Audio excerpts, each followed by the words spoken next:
In the year 2376, humanity had finally achieved what many thought was impossible. After decades of peaceful negotiations and careful diplomacy, Earth earned a place at the Galactic Council, a governing body made up of powerful alien civilizations that ruled over much of the known universe. It was a moment of pride for all humans, a sign that they were no longer seen as primitive or insignificant. A young diplomat named Daniel Carter was chosen to represent Earth in this historic role. He was smart, calm under pressure, and carried the hopes of billions on his shoulders. Daniel stepped onto the Council's orbital station with confidence. The station was massive, a floating city filled with advanced technology far beyond anything humanity had developed. As he walked through its gleaming corridors, surrounded by towering aliens with strange features, he couldn't help but feel small. But Daniel reminded himself why he was there: to prove that humanity deserved respect, to show that Earth could be an equal partner among these ancient and powerful species. The meeting began without incident. Representatives from various alien races took turns speaking, discussing trade agreements, territorial disputes, and other matters important to their civilizations. Daniel listened intently, taking notes and waiting for his turn to speak. When it came, he stood tall and addressed the council with clarity and respect.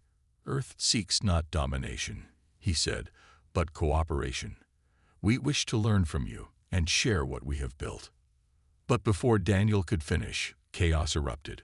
One of the council members, a reptilian creature named Vorik, suddenly accused humanity of espionage. According to Vorik, humans had been secretly gathering intelligence on council members, using their diplomats as spies. The room fell silent as all eyes turned to Daniel. He tried to defend himself, explaining that the accusation was baseless, but no one seemed willing to listen. Guards rushed into the chamber, grabbing Daniel before he could react. His heart raced as he struggled against their grip, shouting for someone to hear him out. But the council ignored his pleas. Instead, they sentenced him to death, using an ancient punishment reserved for traitors. Daniel was dragged to a ceremonial chamber where a large metal platform awaited, chains wrapped around his wrists and ankles, holding him in place. As the flames ignited beneath him, Daniel's mind raced. How had things gone so wrong? He thought of Earth, of his family, and of all the people who believed in him. Tears streamed down his face as the heat grew unbearable. The last thing he saw before darkness claimed him was the cold, unfeeling faces of the council members watching his execution. News of Daniel's death spread quickly. Across the galaxy, reactions varied. Some species were horrified by the brutality of the act, while others dismissed it as necessary justice. On Earth, however, the response was immediate and overwhelming.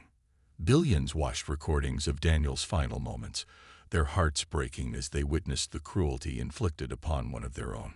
Protests erupted in cities worldwide, with people demanding answers and vengeance. President Laura Hayes called an emergency meeting of world leaders. She knew this event would change everything.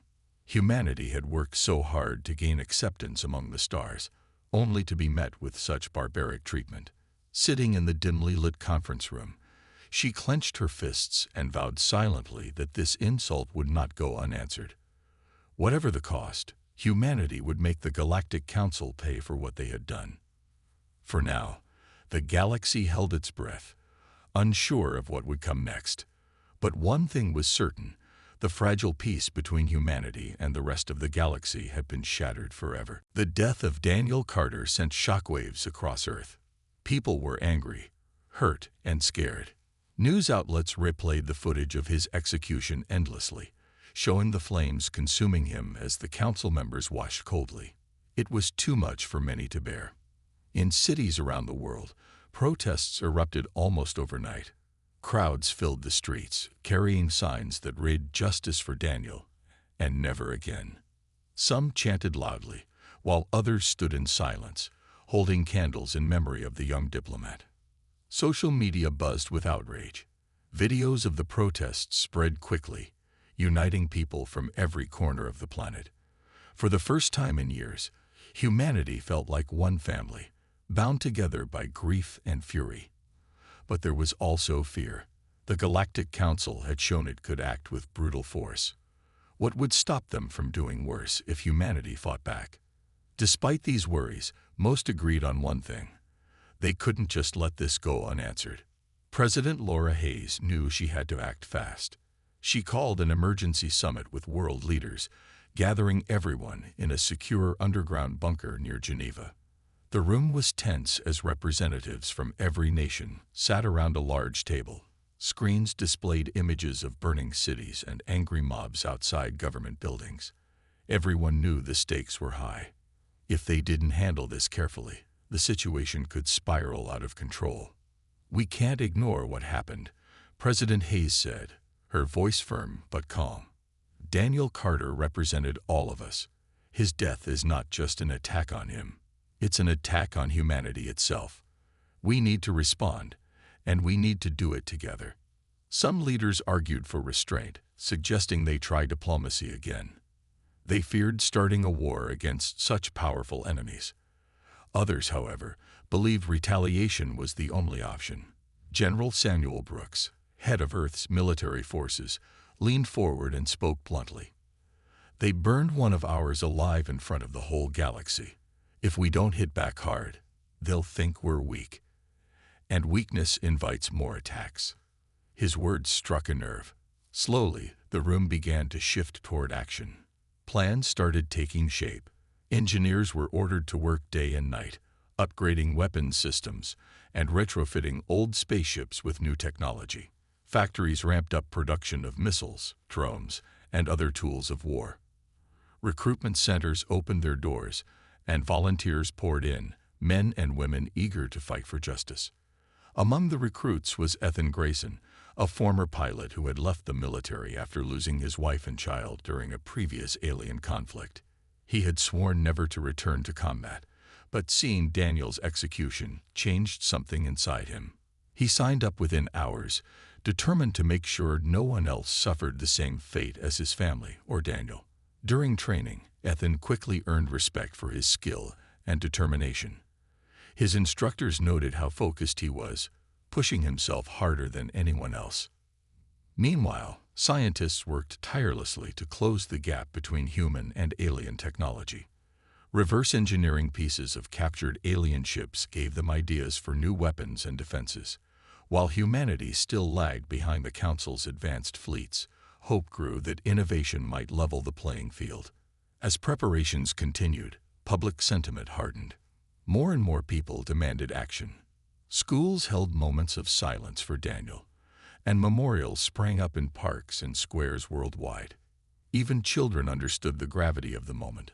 A 9-year-old girl in New York drew a picture of Earth surrounded by stars, writing underneath, "We are strong. We will win." But not everyone supported going to war. Small groups of pacifists argued that violence would only lead to more suffering. They organized rallies calling for peace talks, though few paid attention. Most dismissed them as naive or cowardly. In times like these, compromise felt impossible. Back at the United Nations headquarters, President Hayes stared at a holographic map of the galaxy. Her advisors stood nearby, discussing strategies and risks. She knew the road ahead would be long and bloody. Winning wouldn't be easy, but neither would backing down. Taking a deep breath, she turned to face her team. "Prepare everything," she said quietly. "If they want a fight, we'll give them one." And so, humanity began its march toward war, united in anger and resolve. As humanity prepared for war, Admiral Rachel Monroe became the face of Earth's military efforts. A seasoned leader with sharp eyes and a no-nonsense attitude, she had spent decades rising through the ranks. Now she stood at the center of humanity's fight for survival. Her first task was clear: turn Earth's outdated fleet into a force capable of challenging the Galactic Council. It was a daunting challenge, but Rachel wasn't one to back down. Engineers worked around the clock, tearing apart old ships and rebuilding them with cutting-edge technology. Much of it came from reverse engineering alien vessels captured during earlier skirmishes. Weapons that once fired simple projectiles were upgraded to fire energy beams capable of piercing thick hulls. Shields, once weak and unreliable, were reinforced using materials scavenged from alien wreckage. Every ship, big or small, underwent massive changes. The goal wasn't just to catch up, it was to surprise the Council with something they wouldn't expect. While the engineers focused on hardware, Rachel turned her attention to strategy. She knew humanity couldn't win by sheer numbers. The Council's fleets dwarfed Earth's in size and firepower. Instead, she emphasized speed, stealth, and precision. Smaller strike teams would hit critical targets, crippling the enemy's infrastructure before they could respond. To pull this off, she needed skilled pilots and commanders who could think quickly under pressure. Ethan Grayson fit the bill perfectly. After excelling in training, he was promoted to lead one of these specialized units. His team consisted of men and women handpicked for their skills and determination. Among them was Lieutenant Sophia Meyer, a brilliant tactician who could analyze complex situations in seconds. Then there was Corporal James Doyle, a mechanic so talented he could fix anything with a wrench and some spare parts. Together, they formed a tight-knit group ready to take on the galaxy. The mood among recruits was a mix of excitement and fear. Many had never fought in space before, let alone against aliens with superior technology. But stories of Daniel Carter's execution kept spirits high. Posters of his face hung in barracks, alongside slogans like, "For Daniel, and no more fear."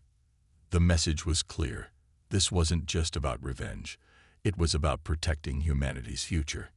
Meanwhile, recruitment drives brought in thousands of volunteers. Men and women from all walks of life signed up, driven by a shared sense of purpose. Some were young, eager to prove themselves. Others were older, veterans returning to service because they felt it was their duty. Training camps buzzed with activity as instructors pushed recruits to their limits.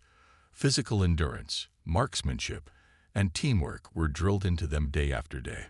But humanity couldn't win alone. That's where Natalie Green came in. A skilled diplomat with a knack for persuasion, she was tasked with finding allies among the stars.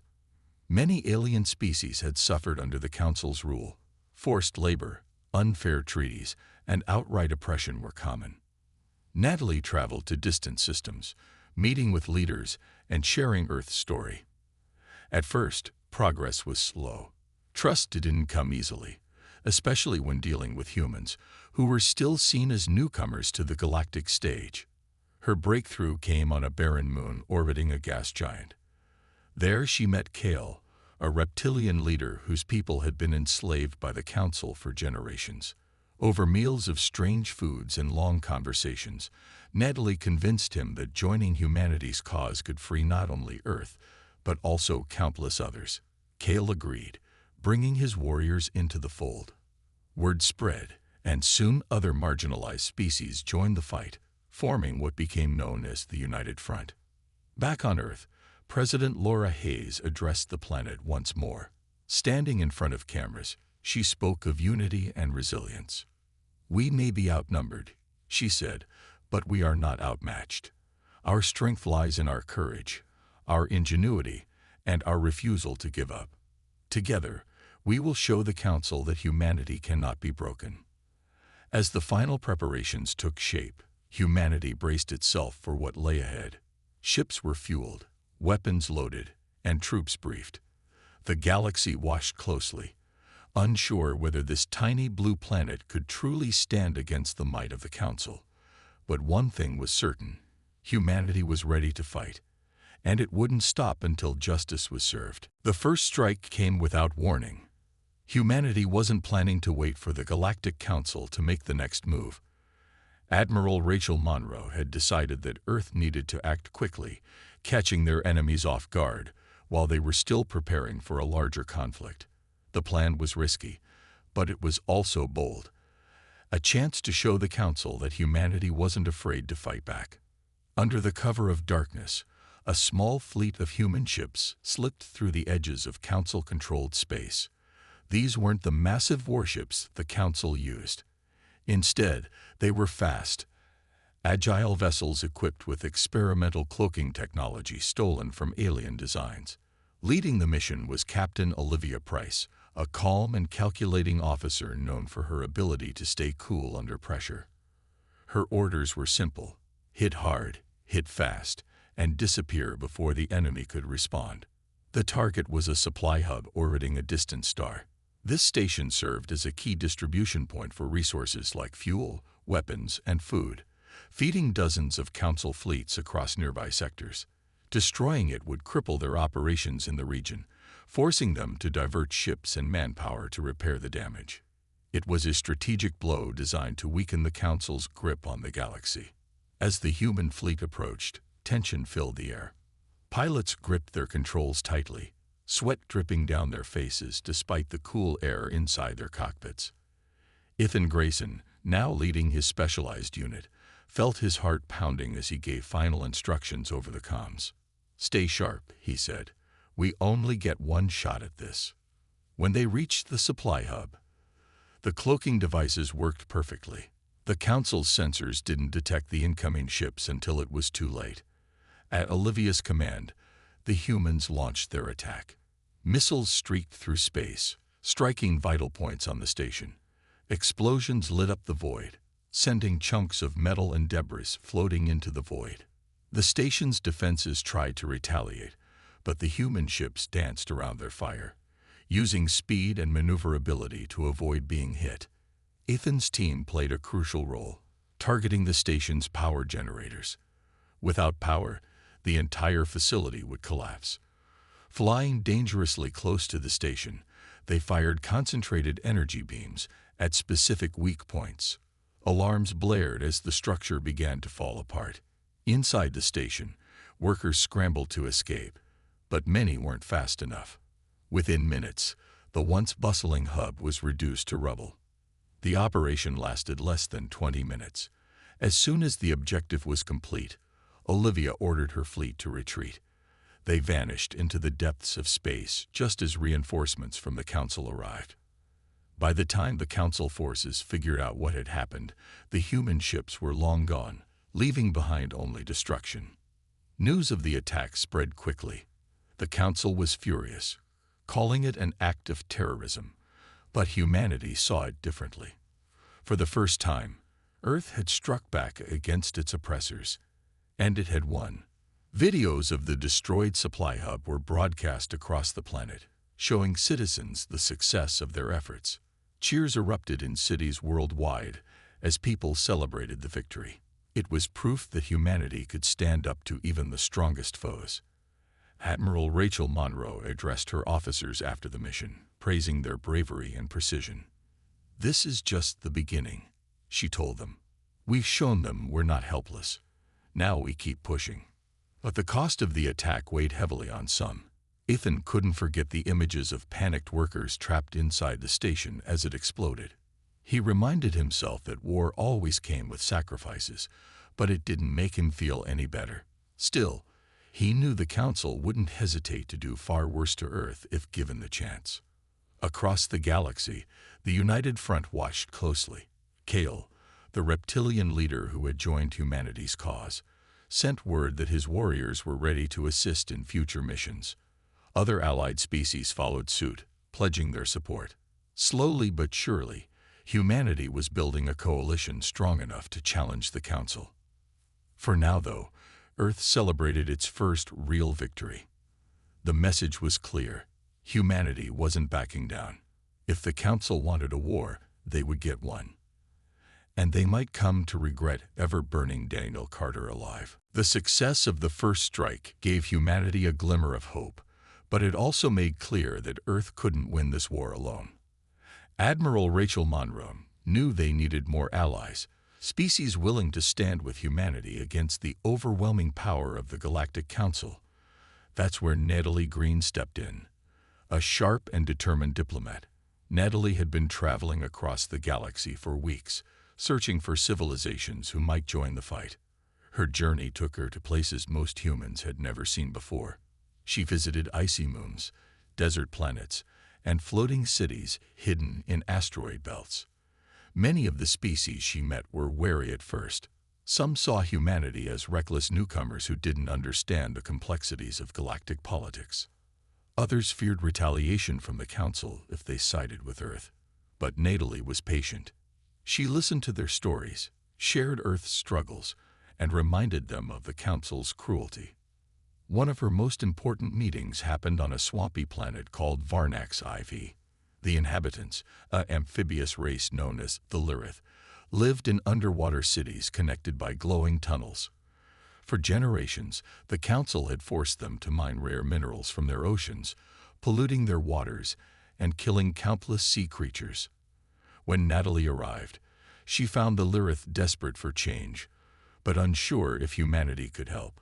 "They burned one of our own alive," Natalie told their leader, a wise elder named Talus, during a meeting in his coral palace. "We know what it's like to suffer under the Council's rule. Together, we can stop them." Talus studied her carefully, his large, unblinking eyes reflecting the dim light of bioluminescent plants. After hours of discussion, he agreed to join the cause, pledging his people's resources and warriors to the fight. It was a turning point. Word of the Lyrith's alliance spread quickly, inspiring other oppressed species to consider siding with humanity. Meanwhile, back on Earth, the United Front began taking shape. This coalition included not only humans, but also the Lyrith, Kel's reptilian warriors, and several smaller factions who had grown tired of the Council's tyranny. They held their first official meeting aboard a converted human freighter orbiting Mars. Representatives from each group gathered around a holographic table, discussing strategy and sharing information about the Council's weaknesses. Trust between the members was fragile. Some species had fought each other in the past, and old grudges lingered. But Natalie worked tirelessly to keep everyone focused on the bigger picture. "We all want the same thing," she reminded them. "Freedom from the Council's control. If we don't unite now, none of us will survive." Ethan Grayson attended the meeting as well, representing humanity's military forces. He listened intently as leaders debated tactics and resource allocation. Though he wasn't a politician, his experience in combat earned him respect among the group. When asked for input, he emphasized the importance of hitting the Council where it hurt most, their supply lines and communication networks. As plans came together, morale improved. Factories on Earth and allied worlds churned out weapons and ships at an unprecedented rate. Pilots trained alongside alien counterparts, learning new techniques and building camaraderie. Slowly, the United Front transformed from a loose collection of rebels into a cohesive fighting force. But challenges remained. Not every species trusted humanity completely. Some worried that Earth's leaders would betray them once the war ended. To address these concerns, President Laura Hayes recorded a message promising equality and partnership in the post-war galaxy. "This isn't just about us," she said. "It's about creating a better future for everyone." Despite lingering doubts, the United Front grew stronger with each passing day. Ships from different species practiced joint maneuvers, preparing for larger battles ahead. Intelligence officers worked together to map out Council territories, identifying key targets for future strikes. Back on Earth, citizens followed news of the alliance with cautious optimism. Memorials dedicated to Daniel Carter sprouted up in every city, reminding people why they were fighting. Ethan often visited one near his base, standing quietly as he thought about the sacrifices already made, and those yet to come. The road ahead was still long and uncertain. But for the first time, humanity wasn't facing the Council alone. With allies by their side, they stood ready to take the fight to the enemy. Whatever happened next, one thing was certain. The Council's days of unchecked power were numbered. The Battle of Epsilon Delta was humanity's first real test against the full might of the Galactic Council. The system, located on the edge of Council-controlled space, was a critical junction for supply routes and communication relays. Admiral Rachel Monroe knew that taking it would deal a severe blow to the enemy's ability to wage war. But she also knew it wouldn't be easy. The Council had stationed a massive fleet there, ready to defend at all costs. Ethan Grayson stood on the bridge of his ship, staring at the tactical map displayed before him. His unit was part of a larger force assembled by the United Front, including human ships, Lyrith submarines converted for space combat, and Cal's reptilian fighters. Together, they outnumbered the Council forces, but barely. What they lacked in numbers, they hoped to make up for with strategy and teamwork. "We hit them hard and fast," Admiral Monroe said over the comms, her voice steady. "Focus on their carriers first. Without them, their smaller ships are sitting ducks." As the fleet approached Epsilon Delta, tension filled the air. Pilots checked their controls one last time while engineers made final adjustments to weapon systems. Ethan glanced at his crew, seeing determination mixed with fear in their eyes. He clenched his fists, reminding himself why they were here. For Daniel Carter. For Earth. For everyone who had ever suffered under the Council's rule. The battle began with a barrage of missiles and energy beams, lighting up the void. Human ships darted between the larger Council vessels, using their speed and agility to avoid return fire. Cal's warriors charged head-on, drawing the enemy's attention and allowing the humans to strike from behind. Meanwhile, the Lyrith submarines slipped beneath the chaos, targeting key points on the Council's carriers with precision torpedoes. For hours, the fight raged. Explosions lit up the darkness as ships on both sides were torn apart. Ethan's unit focused on disabling one of the largest carriers, flying dangerously close to its hull. They fired concentrated beams at its engines, causing it to drift helplessly. Cheers erupted on the comms as the carrier exploded, taking dozens of smaller ships with it. But the victory came at a cost. Lieutenant Marcus Hall, one of Ethan's closest friends, sacrificed himself to save his team. When an incoming missile threatened to destroy their ship, Marcus flew his fighter directly into its path, detonating it before it could hit. His final words echoed in Ethan's mind. "Keep fighting. Don't let them win." Despite the loss, the United Front pressed on. Slowly but surely, the tide turned in their favor. The Council's defenses crumbled, and their remaining ships retreated into hyperspace. When the dust settled, the battlefield was littered with wreckage. Humanity had won, but it was a costly victory. Back on Earth, news of the triumph spread quickly. People celebrated in the streets, waving flags and chanting slogans. President Laura Hayes addressed the planet, praising the bravery of those who fought. "Today, we showed the Council that we will not back down," she declared. "This is our galaxy too, and we will defend it no matter the cost." Among the United Front, bonds grew stronger. The Lyrith and Cal's warriors expressed their gratitude for humanity's leadership, while Natalie Green worked to ensure cooperation remained solid. Still, the losses weighed heavily on everyone. Memorials were held for the fallen, including Marcus Hall, whose name was added to the growing list of heroes. The Battle of Epsilon Delta proved that humanity could stand toe-to-toe with the Council. It also showed the importance of unity. Alone, none of the allied species could have won. Together, they achieved something remarkable. As repairs began on damaged ships and plans were made for the next phase of the war, hope flickered brighter than ever. The Council's grip on the galaxy was slipping, and humanity wasn't about to let go. As the war dragged on, cracks began to form in humanity's unity. The cost of the conflict was mounting, both in lives and resources. Factories worked non-stop to produce weapons and ships, but supplies were running low. Families mourned their loved ones, and protests erupted in cities where people demanded peace. Some argued that continuing the fight would only lead to more suffering, while others insisted that backing down would make humanity appear weak. Amid this turmoil, intelligence officer Kevin Drake uncovered something that changed everything. While analyzing intercepted Council transmissions, he stumbled upon evidence of secret experiments conducted on abducted humans. These tests were brutal, designed to study human biology for potential weaponization. Videos showed men, women, and even children being subjected to horrifying procedures without consent. Their screams echoed through the recordings, leaving Kevin shaken. When President Laura Hayes saw the footage, She felt a mix of anger and sorrow. She knew it had to be made public, no matter the consequences. Within hours, the videos were broadcast across Earth and shared with allied species. The reaction was immediate and explosive. People who had called for peace now joined the cries for vengeance.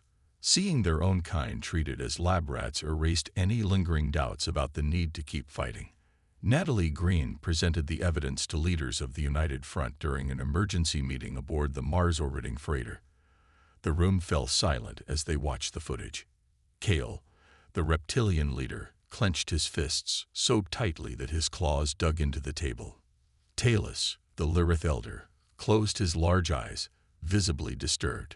"This is why we must stand together," Natalie said firmly. "If we do not stop them, they will do worse to all of us." The revelation solidified the alliance, silencing those who still doubted humanity's resolve. Supplies and reinforcements flowed in from allied worlds, bolstering the United Front's strength.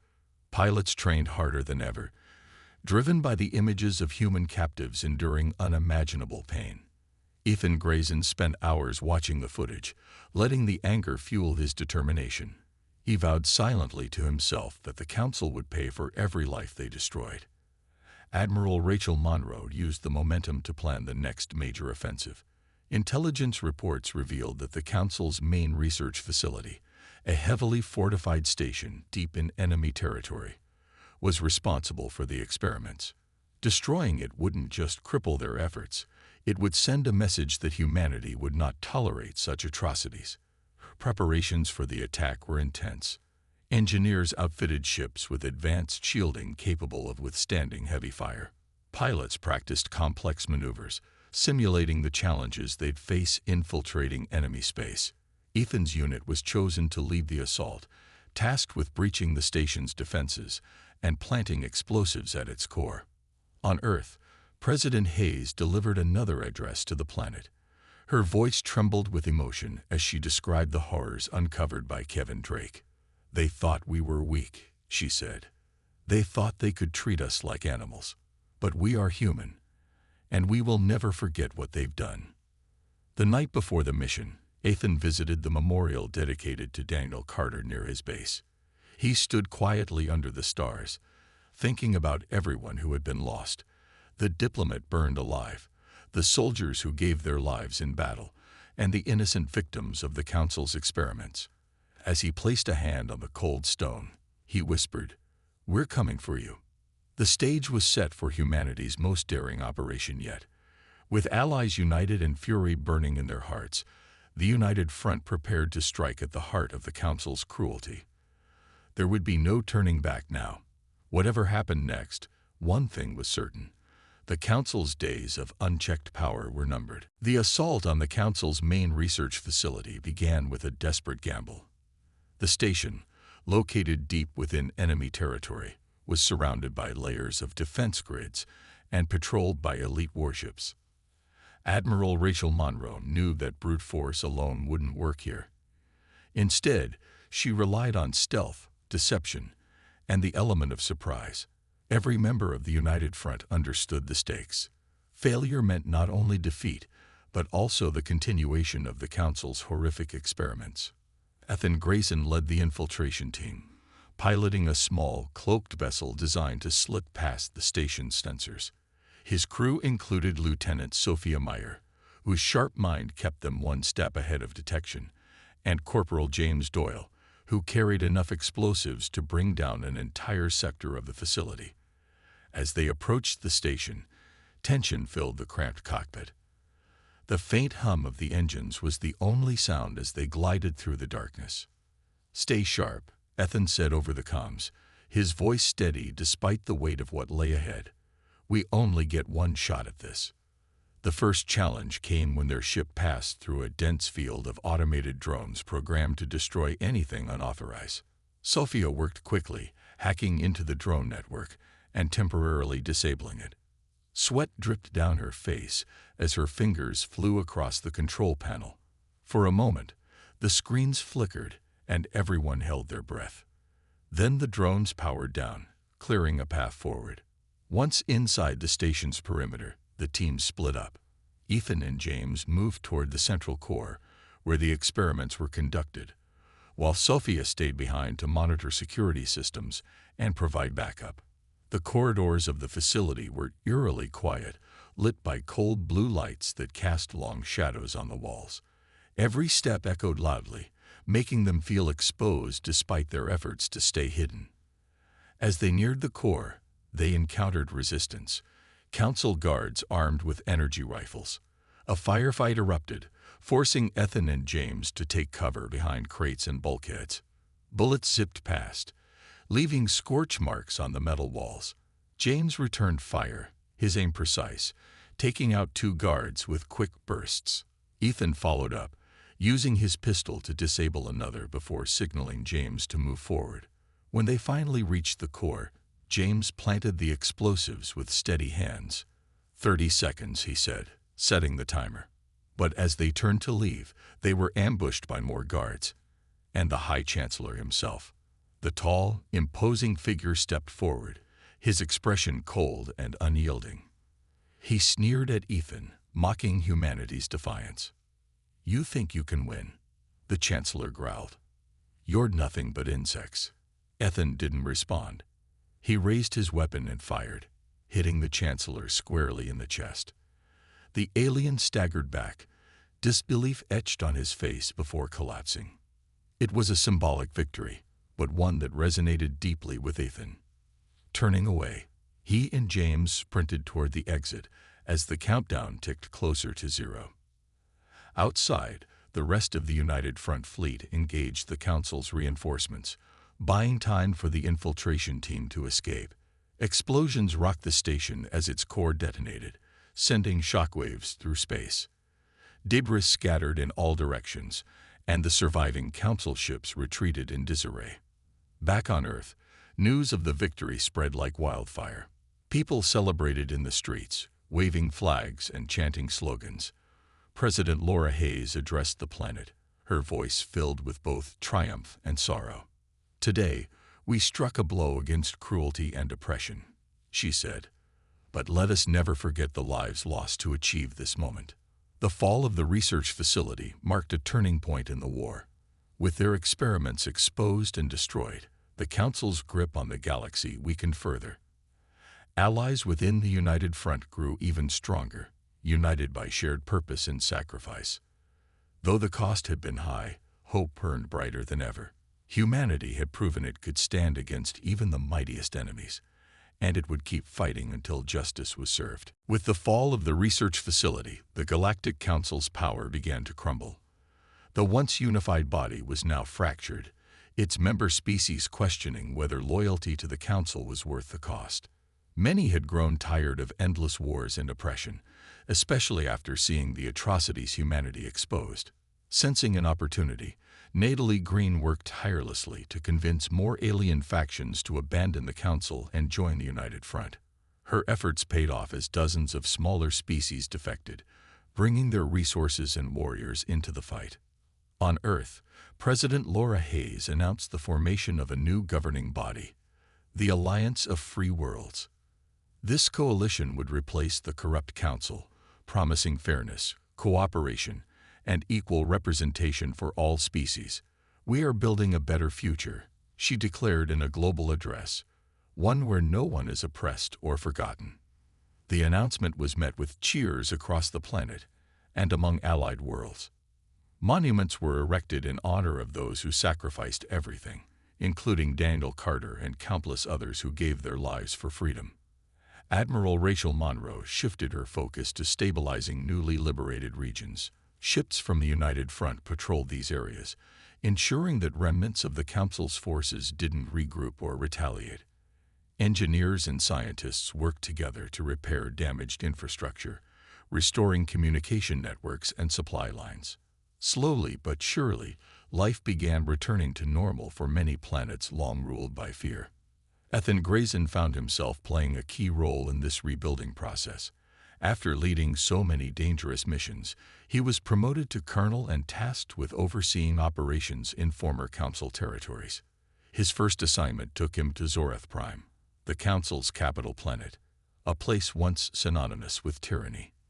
Now it lay in ruins, its towering spires reduced to rubble after the final battle. Walking through the empty streets, Ethan felt a mix of emotions: pride in what humanity had achieved, sadness for the lives lost, and determination to ensure such horrors never happened again. Natalie Green served as the inaugural ambassador of the Alliance of Free Worlds. She traveled from system to system, meeting with leaders of newly joined species and listening to their concerns. Her goal was simple: build trust and create a foundation for lasting peace. It wasn't easy. Old rivalries still simmered beneath the surface, but Natalie's calm demeanor and unwavering optimism helped bridge divides. During one meeting, a representative from a bird-like species named the Avix thanked her personally. "You've given us hope," he said. "For the first time, we believe change is possible." Back on Earth, memorials continued to spring up in parks, squares, and schools. Children learned about the war in classrooms, not just as history, but as a lesson in resilience and unity. A statue of Daniel Carter was unveiled in New York City, depicting him standing tall with his arms outstretched, symbolizing humanity's courage in the face of injustice. Thousands attended the ceremony, including Ethan, who stood quietly at the edge of the crowd, reflecting on how far they'd come. Despite the progress, scars remained. Soldiers struggled with memories of battles fought and friends lost. Civilians coped with the trauma of living under constant threat. Mental health programs were launched to help people heal, emphasizing the importance of community and support. Even Ethan sought counseling, finding solace in talking about Marcus Hall and other fallen comrades. As months turned into years, the galaxy entered a fragile era of peace. The Alliance of Free Worlds grew stronger, its members working together to rebuild shattered worlds and establish fair trade agreements. Humanity, once seen as insignificant, earned respect as a leader among equals. But everyone knew this peace required vigilance. Old enemies might rise again if given the chance. Standing aboard a newly commissioned exploration vessel, Ethan gazed out at the stars. He thought about Daniel Carter, the war, and the sacrifices made along the way. Though the road ahead was uncertain, one thing was clear: humanity had proven it could stand alongside the greatest powers in the galaxy and win. For the first time in a long while, Ethan allowed himself to feel hopeful. Whatever came next, they would face it together. Years had passed since the fall of the Galactic Council, and the galaxy was slowly healing. The scars of war still lingered: ruined cities, abandoned battlefields, and memorials to those who never came home. But there was a sense of renewal in the air. Humanity, once dismissed as insignificant, now stood shoulder to shoulder with alien species as equals. Together, they forged a new era under the banner of the Alliance of Free Worlds. Ethan Grayson found himself aboard the Odyssey Star Asterisk, a sleek exploration vessel built to chart uncharted regions of space. It was a far cry from the battered warships he had commanded during the conflict. The ship's crew was diverse, including humans, Lyrith engineers, Avix navigators, and even a few reptilian warriors led by Kale. Each member brought unique skills and perspectives, symbolizing the unity that had emerged from the ashes of war. As the Odyssey Star Asterisk drifted through a nebula filled with swirling colors, Ethan stood on the observation deck, staring out at the vast expanse of stars. He thought about the journey humanity had taken, from being outsiders struggling for acceptance to becoming leaders in a coalition of free worlds. It wasn't just about survival anymore. It was about discovery, growth, and finding common ground with others. Natalie Green, now a senior ambassador for the Alliance, joined him on the deck.